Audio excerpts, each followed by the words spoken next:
हमारे बच्चों को देते हैं, गार्जियन स्वरूप, मेरे बंधु स्वरूप जो आए हुए समय बहुत बोले एक एक पल किसी के पास समय नहीं रहता, हमारे प्रांगण में बैठे होंगे। सबसे पहले मैं हाथ जोड़कर अपने गलेक्सी परिवार के उससे हाथ की रचना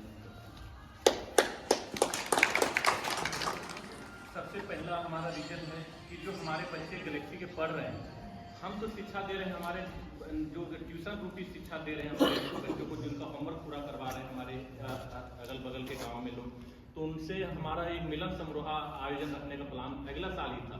सर से बोले कि सर हमारे बच्चों को तो आप पढ़ा रहे हैं और वो कुछ ट्यूशन पढ़ा रहे हैं, लेकिन ट्यूशन वाले का नाम नहीं होगा, होकर गलेक्सी वाले का नाम हो रहा है कि गलेक्सी के बच्चे हैं। लेकिन आप यदि 75% योगदान दे रहे हैं तो 25% टीचर जो ट्यूशन वाले ही योगदान दे रहे हैं, तो उनका कैसे आदर सत्कार हमारे यहाँ हुआ जाए। तो अगला बार हम लोग सोचते लेट हो गए, सरस्वती पूजा नजदीक आगे फिर हम लोग कर नहीं पाए। और सबसे बड़ी हमको अभी ठेस लगी ये लग रही है कि हमने 150 आदमी को कॉल किया, 300 आदमी का हमारे पास खाना बनवाया, लेकिन 150 लोगों की जगह हमारे यहाँ 70 लोग आए, टीचर और गार्जियन जितने थे। हमको लगा कि 150 नहीं तो 120-30 लोग आएंगे, लेकिन हमारे यहाँ तो लगता है 60-70 लोग ही आए। ये देखिए स्वाभाविक वाली बात है, या समय क्या है ये नहीं बोल सकता हूँ।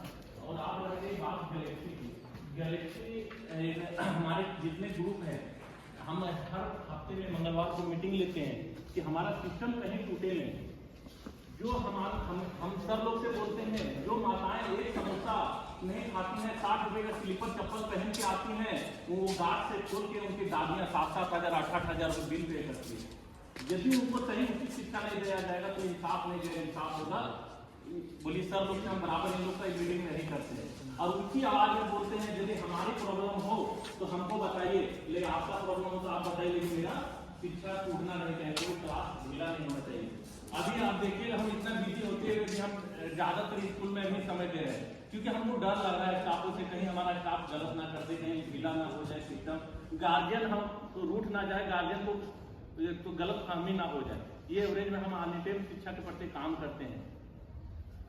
और बात रह गई, भैया बोले कि बेसिक, बड़े भैया मैथ वाले थे, बेसिक टीचर जो बेसिक होने चाहिए बच्चों को, उनके प्रति हमारे यहाँ विशेष काम होते हैं।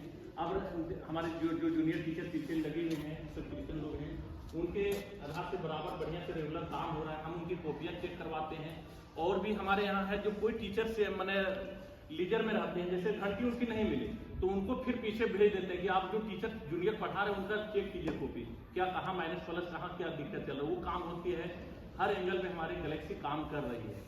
अब रह गई कोई एक दो गार्जियन हमको बोले, कभी कभी ठेस भी पहुँचता है, ठेस तो पहुँचना ही है, जब कहावत है जब कुछ गलत नहीं सुनाएगा तो सही आएगा ही नहीं, तो बोलते गलेक्सी लूट रहा है, वो गलेक्सी लूट रहा है। तो हम कभी कभी सोचते हैं अरे यार इतना पैसा खर्चा करके ये यही सब सुनने के लिए लगे हैं, तो हम बोले चलो यार मोदी जी को भी गालियां देते हैं लोग, तो हमको क्या है। तो अभी हम लोग फीस स्ट्रक्चर के बारे में देखे तो हम कल विजिट कर रहे थे गड़गी में, गड़गी जैसे हमारा नया सेक्शन आ गया तो हम लोग थोड़ा प्रचार कर रहे थे, तो गड़गी में देखे तो एक दूसरे स्कूल का नाम नहीं बोल सकता, उसका फीस कमेंट किए तो उससे हमारा फीस बहुत कम था, तो बहुत कम था। तो हमको संतुष्टि हो गई यार, बोलने वाला बोलने दो, मेरा तो फीस लेयर ठीक है, उनके क्लासों से हमारा क्लास अब क्या 500 का अंतर था। अब बोले चलिए हो गया फीस का, हमारा कोई आपत्ति नहीं। अब बहुत लोग सर लोग बोल रहे हैं, मेरा भाई बोल रहा है परवड़ रहा है कि नहीं परवड़ रहा है। अरे हम बोले परवड़ नहीं रहा है तो विद्यालय चल क्यों रहा है। बोले कोई बोला फीस स्ट्रक्चर बढ़ाओ, नहीं समझ में आ रहा है। हम बोले उतने में हम संतुष्ट है तो फीस स्ट्रक्चर बढ़ाने से क्या फायदा, फीस क्यों बढ़ाएंगे, जो हमारा लिमिट है हम अपना रखें। और बात रह गई बच्चों के प्रति, स्कूल तो 6 घंटे काम या 7 घंटे करते हैं, बाकी 18 घंटे तो उनके माता पिता देख रेख करते हैं। कल हम लोग विजिट कर रहे थे तो हाँ शाम का टाइम था, चलकुसा से निकले तो हम लोग सर लोग बोले, हमारे 4 व्हीलर गाड़ी से बोले कि